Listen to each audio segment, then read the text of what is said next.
Work management platforms. Ugh, endless onboarding, IT bottlenecks, admin requests. But what if things were different? We found love in an open space. Monday.com is different. No lengthy onboarding. Beautiful reports in minutes. Custom workflows you can build on your own. Easy to use prompt-free AI. Turns out you can love a work management platform. Monday.com, the first work platform you'll love to use. If your roof starts to leak or your floor's really squeak, you live in a money pit. Money pit. If your basement needs a pump or your place looks like a dump, live in a money pit. Money pit. Pick up the telephone. Fix up your home sweet home by calling 888 Money Pit. Welcome to the Money Pit, where we make good homes better. This is episode 2505, and we have a great show in store for you in the start of the spring season. Coming up today, are your windows drafty or simply worn out? Or maybe you're wondering whether to repair them or replace them altogether? Well, we are going to share a checklist to help you determine the best course of action for your home and your budget. Plus, joining us this hour is HGTV's Boise Boys home improvement expert, Clint Robertson. Super nice guy. Lots of fun, has great stories to share about his life experience. I mean, he just loves construction and real estate and law and business, and he's going to help us create the perfect recipe for a great home. Also ahead, now that spring is in full swing, you may be finding that the lawnmowers and the kids' bikes, you might be running out of some storage outside. Building a shed could be a great solution to that mess. We're going to tell you what you need to know to plan that project just ahead. But first, do you feel like you're in a constant game of tug of war with your house and the house is winning? Well, here we go. We've got a chance for you to win this time. One lucky listener is going to win a great prize. It's the Green Machine 62-volt brushless 22-inch electric cordless self-propelled lawnmower worth $649. So call in with your questions right now for your chance to win at 888-MONEY-PIT. Jim, who's first? Well, we all deal with neighbors sometimes, and some are better than others. And sometimes some of them are really, really loud, just like Marilyn's daughter's neighbor. What's going on over there, Marilyn? The walls are so thin that she can hear them at a regular, she says, I haven't heard it, but she says at a regular volume. She switched her bedroom over and her living room over so they don't share that wall, but it's still just as bad. So it's not that they're, how do I put it? And she says, the worst thing is I can hear what they're saying. And that's like a little TMI, right? Oh, man, Marilyn, I'm sorry. All right. So I love the phrase, the walls are very thin. And I think a lot of people actually think when they say the walls are thin that we're saying the walls are actually physically thin, but they're not. It's just the way the wall construction was done. There's a lot of ways for sounds to kind of transmit. So typically in a condo, they take steps to make sure that doesn't happen. They use different types of sound deadening approaches. Maybe it's insulation. They can use a type of insulation called rock wool that has sound deadening capabilities that's typically used in a wall like that. But the problem is that these kind of changes can't be made without physically taking that wall apart. You have to kind of take the sheetrock off. Can you do something on her side of the wall? That's what I'm questioning. I don't think that that's going to happen. Yeah, no, I understand that. You'd have to disassemble her house from her side, and I don't think that's going to happen. And she's probably not even allowed to do that. So here's the thing. I mean, you could go ahead and put a second layer of drywall right on top of the existing layer of drywall, and you do that with a special type of glue. It comes like in a caulking tube. It's called green glue, and it's made specifically to be a sound deadening glue, but you do have to kind of cover the entire wall with the stuff and then glue and screw that second layer of drywall right on top of that, and that's going to create a barrier that's going to absorb some of that sound. There's also a type of drywall that already has that sound deadening material built into it. One of the manufacturers is called Quiet Rock, and it's basically a sound deadening drywall. But you have to remember that sound is not only going through the drywall itself, but it kind of gets around the holes that are in the wall, the outlets, the switches, heating ducts, whatever else is on there. So you usually have to go from behind the outlet box, for example, and get sort of like a putty or a gasket that comes on a sheet, and you put that behind the outlet cover, so that kind of quiets that area down. I mean, you do really have to address all the different areas. And you can kind of also address this from like a decorating standpoint. You can get some wall covering. I mean, you can almost even like upholster the wall itself. Again, it just depends on what level of commitment you're allowed to do in the space that she's in. You can hang drapes, put up a curtain rod along the ceiling and then just hang long drapes along the entire wall.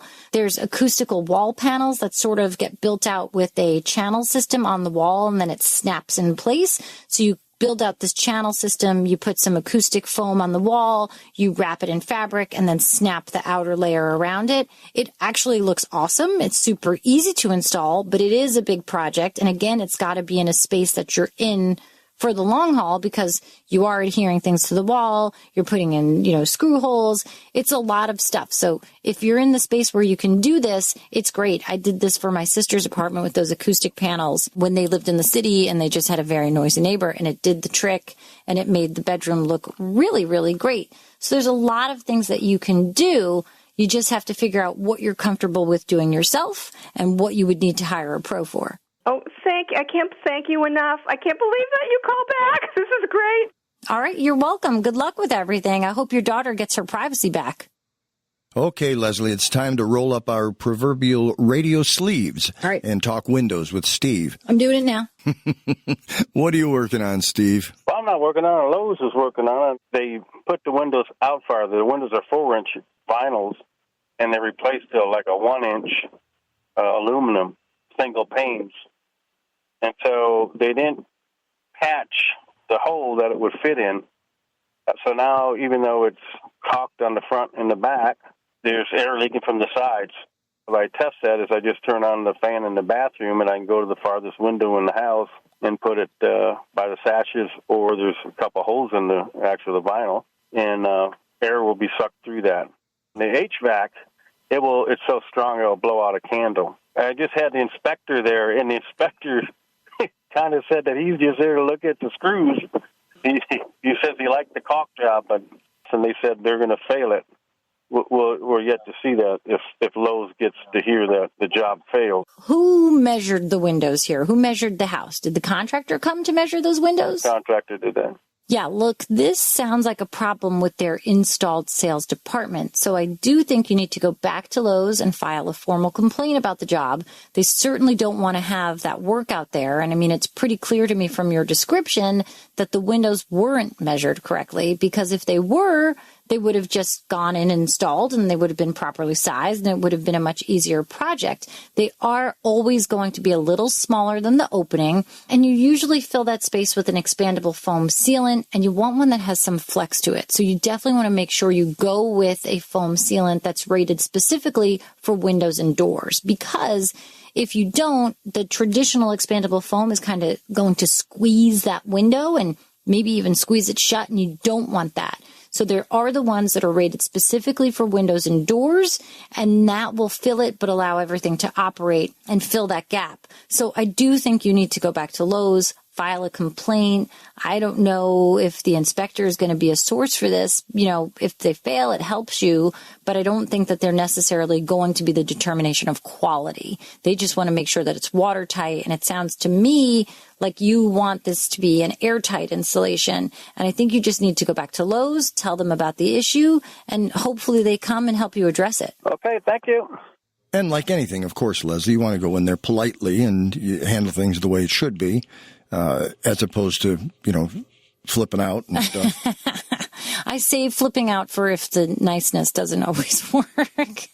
You just don't lead with flipping out. Don't go in hot. Yeah, I mean, because think about it. It's common sense. Human nature is somebody's more likely to help you if you're nice to them than if you're not. True. And, mistakes happen. So it could have just been an issue. I remember when I bought my home. I bought my home in 2003, and we replaced the front entry, and they basically measured for this big mahogany door with side lights, and it was a contractor that my dad had worked with forever. So, it was someone we trusted. and something got mixed up in the writing down of the information. And when it came, the measurements were sort of transposed and everything was wrongly sized and didn't fit. And luckily they were able to pop the old thing that they just cut out back in its spot and go rebuild the other piece. But it happens, people make mistakes. Boy, what a lot of work. And expensive too. So go in there, be kind, be calm, explain the situation, and hopefully you walk out with the resolution you want. Without flipping out. And then, flip out later if you want. Hey, you want to support our podcast and help us grow? Well, go ahead and leave us a 5-star review on Apple Podcasts, and we'll be forever grateful. Plus, you'll be helping other homeowners discover our show. Just go to moneypit.com/review.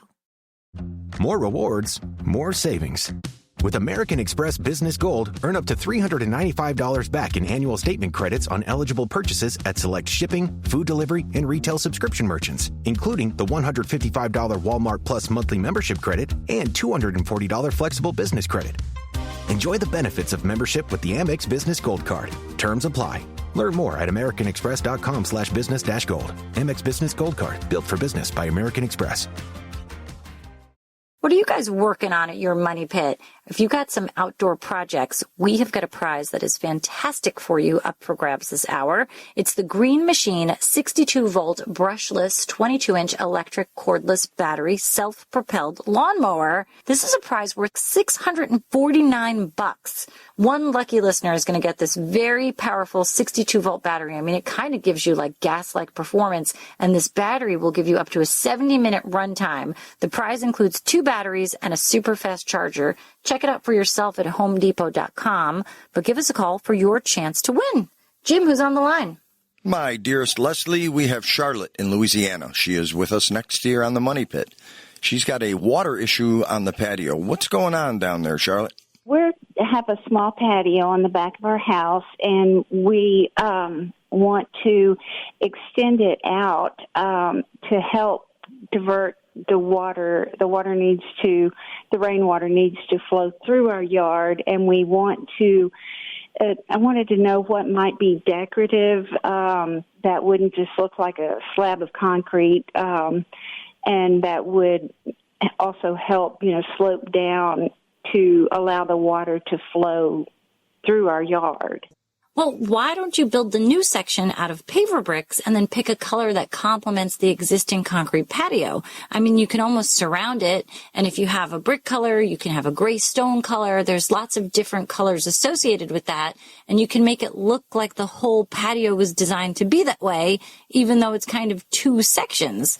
Definitely mixed materials are a huge trend right now in outdoor spaces, so this is a good way to cleverly give yourself the height difference that you need to move that water away. You could do almost anything with paver bricks. They do come in a variety of shapes and sizes and thicknesses as well. So if you wanted to use something that looked like a pathway, you could very easily do that. Okay, and that wears pretty well. Well, it will wear well if you do a good job on the install. A lot of times people don't install them properly and they don't put the right base down, and then they start to sort of heave and wave and get saggy and weird, and then you're going to see weeds grow up through them. But if you dig out that area properly and give yourself the right base, a solid base, you can lay those bricks in right, and it will give you many, many years of life. Okay, so we could have like a concrete base in there. No, I mean, you don't even need a concrete base. It would be more of a crushed stone base that you tamp down very, very well. So what you do is you dig down first, however many inches. It really depends on the thickness of the paver stone that you go with. So you dig down usually 2 to 3 times that thickness. Then you put down sort of a stone aggregate. You tamp that down. It's like a kind of a contractor mixed material of stone. It's like a crushed gravel or an aggregate. You'll find it at the home center. And I mean, they can even deliver it to you in these giant bags. And you can get, a hand tamper where you're sort of stomping it down yourself, but you can get mechanical ones too that you move around. And it tamps it down, and once you have a solid base, I mean, it can be as solid as a road or as a concrete patio as well. And then once it's tamped down, you put sand over it, you tamp it down again, you're compressing it into the structurally stable base. And once that's down and everything is level, you put your pavers right on top of it. Okay, good deal. Okay, well, that's great. All right, thank you so much. I appreciate the info. All right, Charlotte, I hope this helps you. Thank you so much for calling us at 888-MONEY-PIT. Well, do your windows need work? Are you wondering if they can be repaired? Are you at a point of total replacement? Here are 5 factors that you can consider to help you make that decision. First of all, think about the drafts. Check your current windows for loose or damaged weather stripping. That's an easy repair. You can repair those areas and caulk those draft areas around the window frame, and you will instantly improve insulation and reduce those drafts. Now, you also want to be thinking long-term. Loose glass, deteriorating frames, that could indicate significant issues. While repairs may be cheaper initially, investing in an energy-efficient window replacement will offer you better long-term benefits. You also want to check for moisture. Now, frost, condensation, if you see that on the window panes, that does indicate a seal failure and poor efficiency. Replacing the glass or even the entire window is recommended here to improve that insulation. You also want to look at the functionality of the windows. Are they difficult to open or close? Can you lock them effectively? That kind of suggests functional failure as well, and that is an indication for replacement. Now, you also want to think about the sun. Are you trying to block out UV rays? Are you seeing damage from the sun to your carpets or your furniture? That means that your window is offering inadequate protection from the sun. So if you are replacing those windows at this point or down the road, you want to consider a window with a glass package that's designed to filter out those UV rays, and that will help protect all of the interior furnishings. If you do decide to repair your windows, it's generally a do-it-yourself job with a good chance for success. When it comes to window replacement, however, that's really a project best left to the pros. I mean, the law of gravity combined with a stiff wind, that really can create an undesirable outcome when you're trying to wrestle that new window into place, not to mention making sure that that new window, that installation process gives you a leak and draft-free final result. So sometimes it's best to go with a pro, but if you're making those simple repairs, you definitely can do it yourself. Either way, check out those windows, give them a seasonal look anyway, make sure they're operating effectively, and let us know what you find out. Thanks so much. Jim, who's on the line? Hello, Janet in New York. You've got Leslie on the Money Pit. How can we help you out today? I've had a new countertop installed on a newly built house, and my options were granite or granite.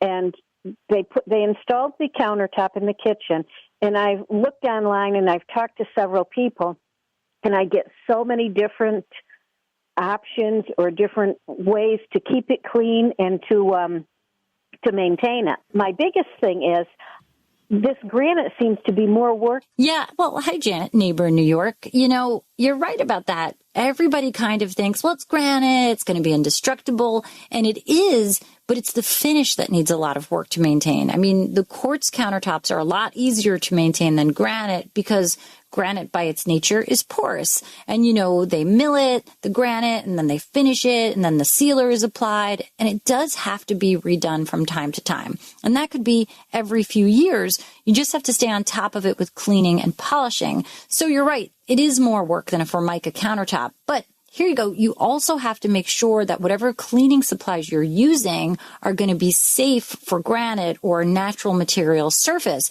because you don't want to put something on that could deteriorate that protective coating that's on top of that natural material. And you also have to be careful with the edging, that cut edge that you select for that countertop. You don't want to select an OG edge. It's more decorative, but it's a little bit more delicate. And not that I have experience from this, but we have a granite countertop with the OG edge, and I stand in the same exact spot every day, multiple times a day to wash the dishes. And the button on my jeans happened to hit that exact spot all the time, and it kind of has worn away the finish in that one spot. I did eventually have that finish resealed and that area filled in, but you just kind of have to pay attention because it's expensive, it's durable, it's granite, but it does need some love and care to last that long time.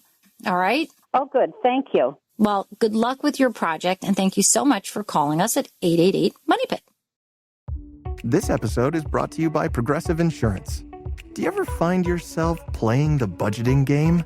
Well, with the Name Your Price tool from Progressive, you can find options that fit your budget and potentially lower your bills. Try it at Progressive.com. Progressive Casualty Insurance Company and Affiliates. Price and coverage match limited by state law. Not available in all states. Hi, this is Debbie, your Blinds.com design consultant. Oh, wow. A real person. Yep, I am here to help you with everything, from selecting the perfect window treatments to... Well, I've got a complicated project. Oh, not a problem. I can even schedule a professional measure and install. We can also send you samples, fast and free. I just might have to do more. Oh, okay. So the first room we're looking at is for guests. Shop Blinds.com now and get up to 40% off with minimum purchase. Blinds.com. Rules and restrictions may apply. Joining us this hour is a real treat. We have Clint Robertson, who's a home improvement expert. He's kind of a get-her-done kind of guy, and you would recognize him from the Boise Boys on HGTV. He's in the process of filming a brand new series called Building Boise, which we're all going to catch this summer of 2025. Clint, welcome to the Money Pit. Well, thank you very much, Leslie. Glad to be here, and thank you for having me.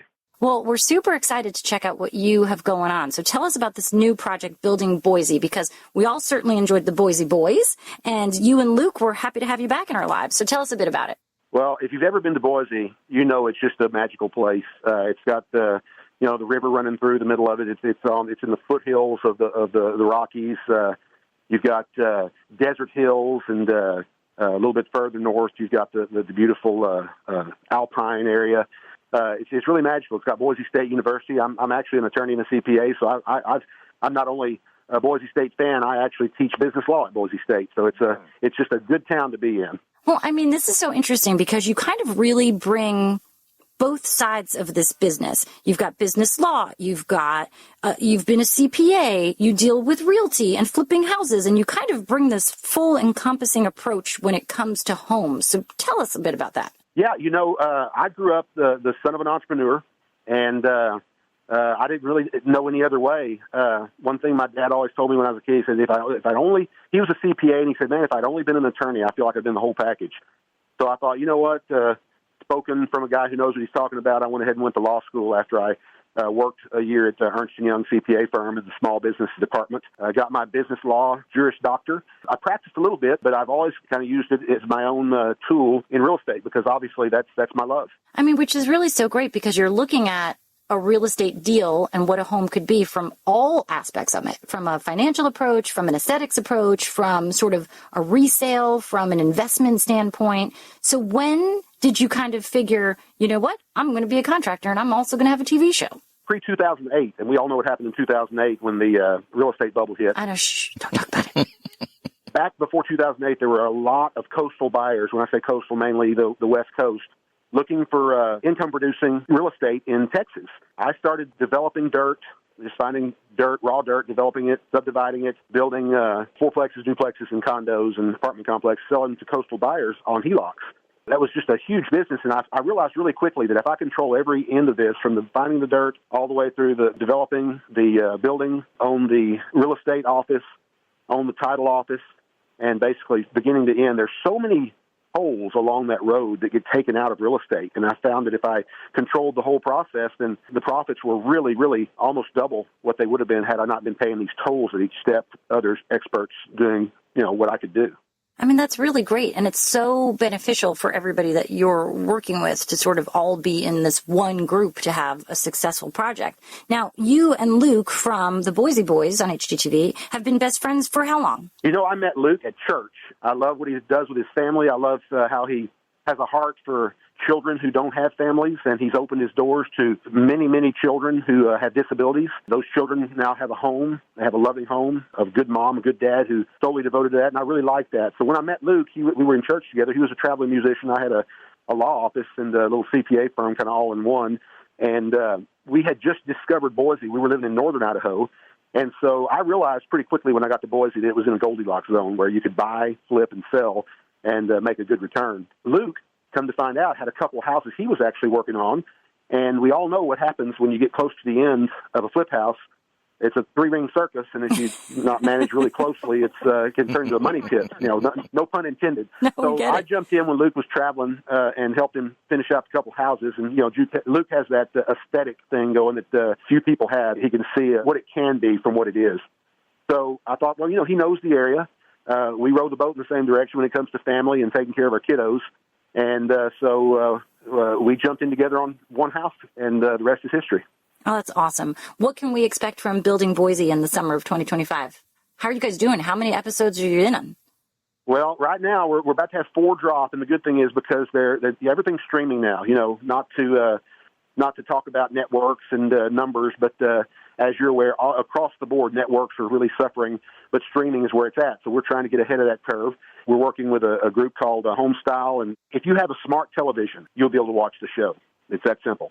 And you'll be able to watch all the episodes, one at a time, one a day, whatever you want to do. What you can expect is the best of Boise Boys. It's going to be all the fun without the fluff. It's going to go straight to the fun, the information, the things that people want to see between Luke and I, and also the nitty-gritty when it comes to hopefully they learn a thing or two while they're watching. All right, so let's learn a thing or two now. You got some tips to help us make our kitchens more inviting? If you're selling a home, and that's my perspective, I'm always looking at what other people would see when they walk into a kitchen. What do I like? And to make a kitchen more inviting, to me, is no clutter. And so if you're trying to sell your home or you're flipping a home and you want it to look you want to put it the best face on it, then less is always more. Greenery, plants do have a place in the kitchen. Some people combine that with herb gardens or what have you, but other than that, keep your kitchen uncluttered and organic. You'll love the result. I mean, being that it's spring and a lot of people are getting into spring cleaning, do you have some favorite tips when it comes to decluttering? Because so many people just, they always come down to say, I just don't have the time to put the things away. For me, I put things away immediately so that there isn't the clutter. And the second there is an ounce of clutter in the house, I sort of get very unsettled. So how can you help some folks get ahead of it or, tackle some of the clutter that's already there?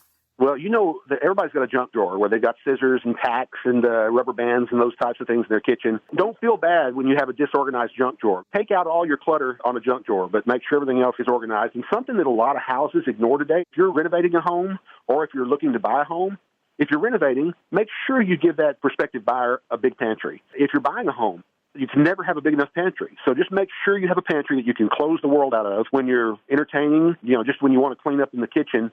Make sure you have that extension of your junk drawer, which can sometimes be your pantry on short notice. I like it. I do like that. It's great because you can just kind of close the doors and hide the mess away. Exactly.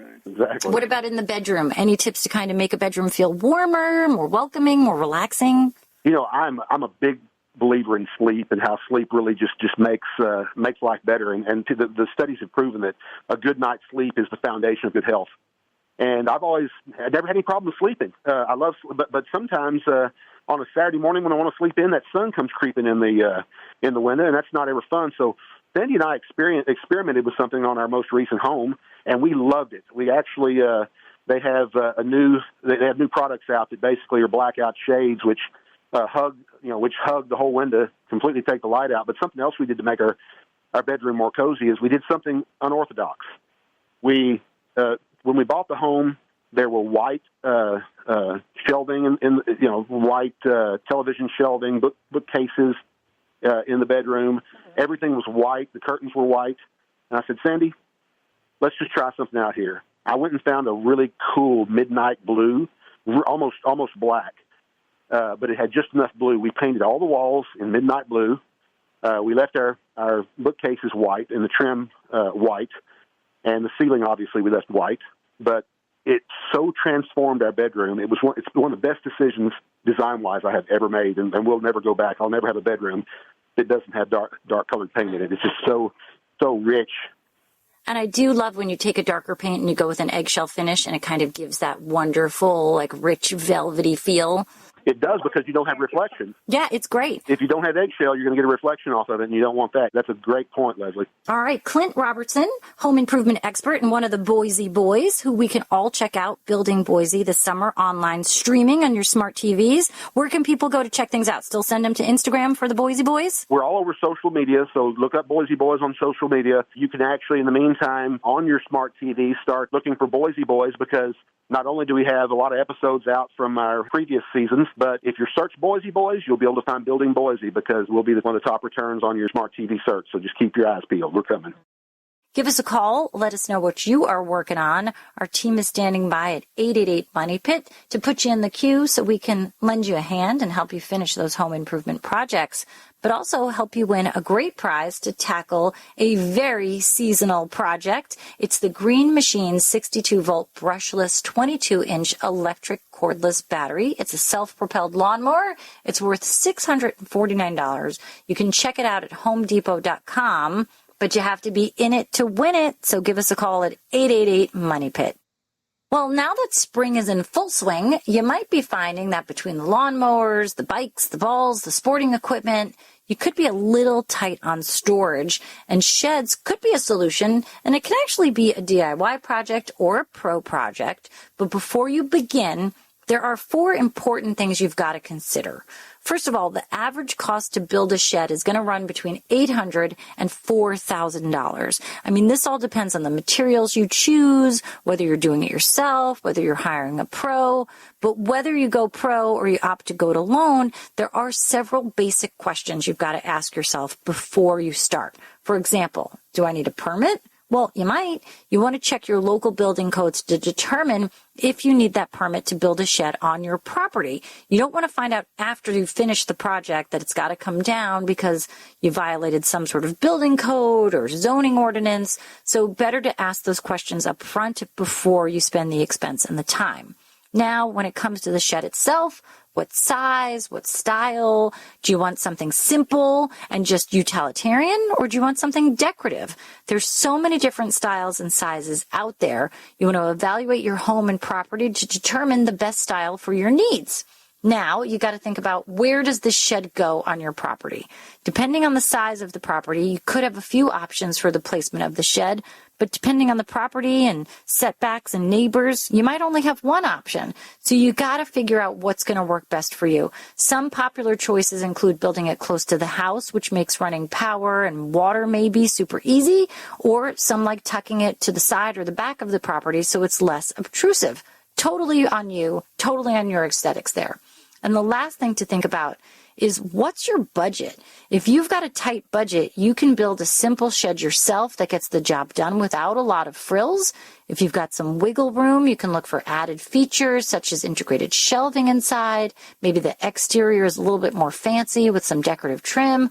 Or, if you've got a budget here, you can kind of go man cave, she shed, outdoor bar, yoga barn, whatever you want. Add electricity, heat, plumbing. I mean, there's some great Pinterest pages and some online resources for some totally out of this world outdoor storage spaces. Again, radio air quotes here. I mean, they call them storage spaces, but I feel like people are living out there and them having the time of their lives. Now, out here in the Midwest, Leslie, a big fad, it seems to be, is the pre-manufactured sheds where they actually deliver them to you. Yeah, and you just pour that slab, right? Well, you can do it both ways. You can have it on a slab. You can also have it where they're up like on risers. It's like, I won't say 4x4, but it's probably 4x6. And they set it right on the ground. It's ground contact stuff. They're relatively competitive. So before you do anything, you just kind of keep that as an option. As much as we both like to swing a hammer, sometimes it's nice to have somebody else put that together in a factory for you. I mean, think about how quick you could have that yard tiki bar. There you go. Storage shed. Yeah, that's what you meant. Let's jump into our Money Pit email questions. Jim, who do we have on the line? I think we've got somebody with a counter question. Yeah, you're getting right to business, Leslie. Let's go right to the emails. I like it. Oh, for sure. Gary from Florida with, sounds like a 75-year-old countertop. His countertop is weird and yellow, orangey kind of color, and he's contemplating replacing it, but he's looking at granite and marble, which is pretty expensive, and his other options are out there because he's concerned about stains and discoloration and stuff. But you had an idea we were talking off air about that makes total sense in this situation if he's stain prone. Yeah, I think, Gary, a good option for you would be a composite countertop material like a Corian.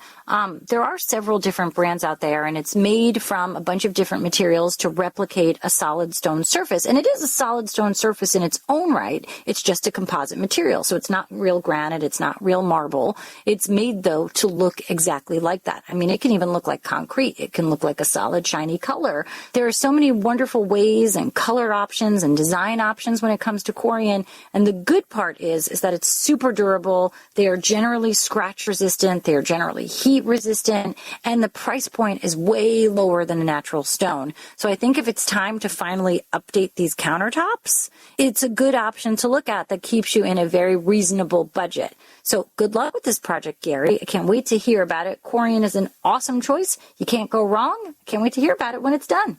And a possible DIY repair down the road if you do get staining is you can lightly sand Corian and take or Duron, whatever the brand is, and you can take some of the top off of it and you don't notice it. It's something you need a touch to do, but you might want to consider having a pro come in to do it if you get staining problems down the road. All right. Good luck with that, Gary. You know, taking shorts and swimsuits and light jackets out of storage is a great way to set up you mentally start your spring out. You know what I mean, Les? Oh, for sure. But it can turn into a huge disappointment if you find out they've been ravaged by insects, like moths, for example. Yay. Leslie's got a timeless solution you can build yourself in today's edition of Leslie's Last Word. Leslie? Yeah, I mean, it is sucky. It's like you go through the effort to put everything away. You think you're storing it correctly. You're getting tidy between seasons. But when you take it out, you come to find that bugs and moths have been eating the clothing. So for centuries, cedar has been used to keep those bugs and moths away. Now, the cedar not only repels the pests, but it also resists mildew, which does mean that turning a standard closet into a cedar closet to keep those belongings safe is an easy do-it-yourself project, and it will work for years to come.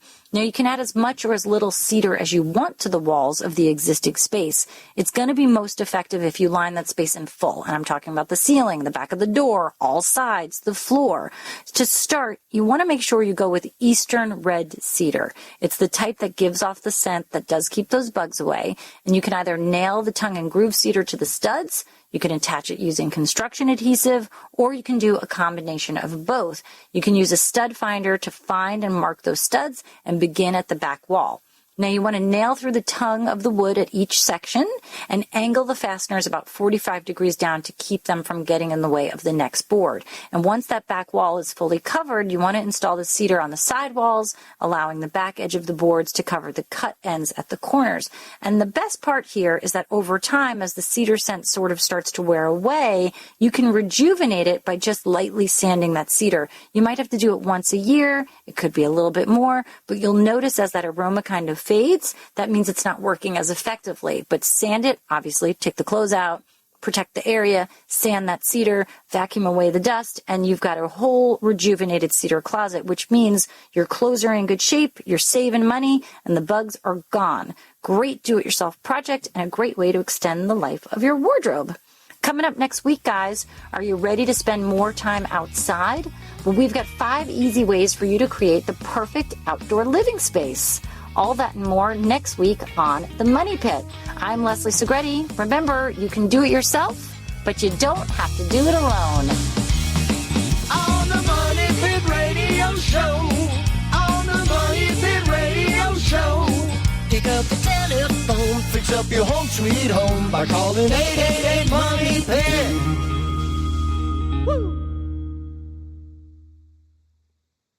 Taxes was feeling so stuck. Sitting in traffic, squeezing into a parking spot, all to squeeze in getting tax help during your lunch break. Now Taxes is a TurboTax expert who does your taxes for you, while you go about your day getting real-time notifications about their progress and the most money back guaranteed. Now this is Taxes. Intuit TurboTax. Get an expert now on TurboTax.com. Only available with TurboTax Live Full Service, real-time updates only in iOS mobile apps. See guarantee details at TurboTax.com/guarantees. Big shout out to you for making it through the hectic holiday season. This new year, get clean, quality, pregnancy nutrient support off your to-do list, including Ritual's best-selling Essential Prenatal Multivitamin, designed with 12 traceable key ingredients to support a healthy pregnancy. With big changes coming up, take the small steps now and start today with 30% off a 3-month supply at ritual.com/podcast. These statements have not been evaluated by the Food and Drug Administration. This product is not intended to diagnose, treat, cure, or prevent any disease.